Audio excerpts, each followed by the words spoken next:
Solutions to systems of equations.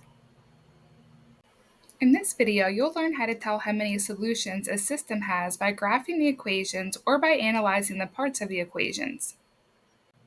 Let's go over what we know about solutions. So far, we have seen that systems of equations have one pair of points that satisfy both equations.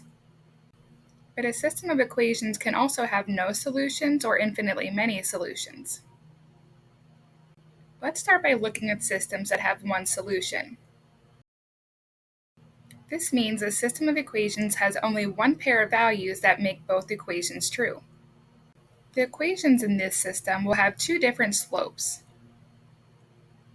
When we solve this system, it will result in exactly one ordered pair. And the graph of these systems show two lines that intersect at exactly one point. Now let's look at systems that have no solutions. This means that a system of equations has no pair of values that will satisfy both equations. The equations in this system will have the same slope but different y-intercepts, which means that they'll be parallel.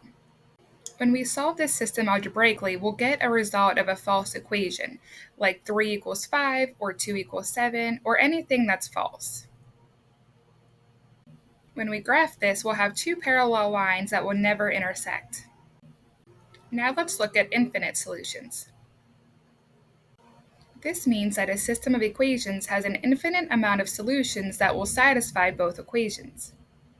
The equations in this system will be equivalent, so they'll be multiples of each other.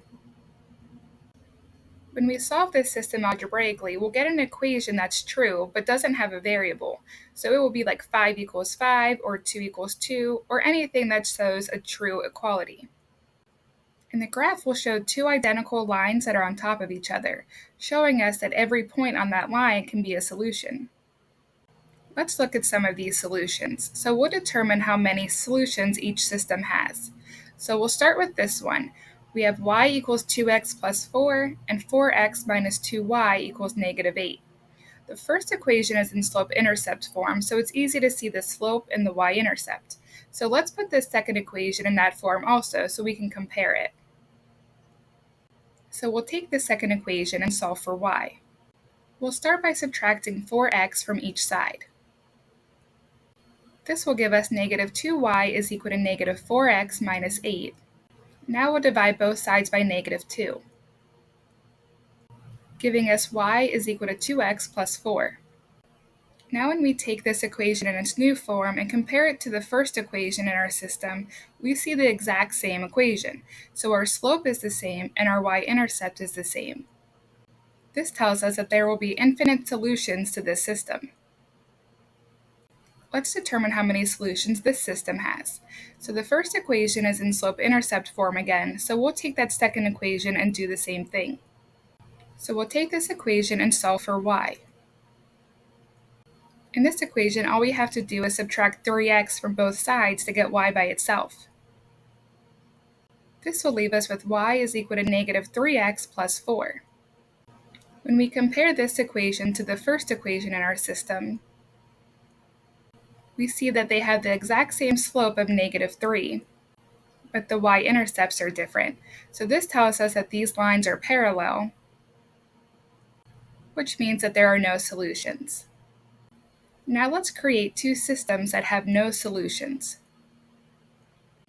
When a system has no solutions, they must have the same slope, but different y-intercepts. So if we start with an equation like y equals 2x plus 1, then our second equation must also have the same slope of 2. But our y-intercepts must be different, so we can put any number besides positive 1. So this system will create no solutions. If we start with an equation like y equals negative 3x plus 9, and we want a second one to show no solutions, we'll make sure that our slope stays the same at negative 3, but we'll change our y-intercept to something other than positive 9. We can just make it negative 9 and not even change the value. As long as it's a different sign, the y-intercept would still be different. So this would still create a system with no solutions. Now we can graph these equations in this system just to make sure they have no solutions. So if we graph y equals 2x plus 1 and y equals 2x plus 3, we can see that these form two parallel lines. Now if we graph the second system that we made, we should also see two parallel lines. If we plot y equals negative 3x plus 9 and y equals negative 3x minus 9, we in fact see two parallel lines, so these will never intersect, so we have no solutions. Now let's create two systems that have infinite solutions. So we need them to have the same slope and the same y-intercept.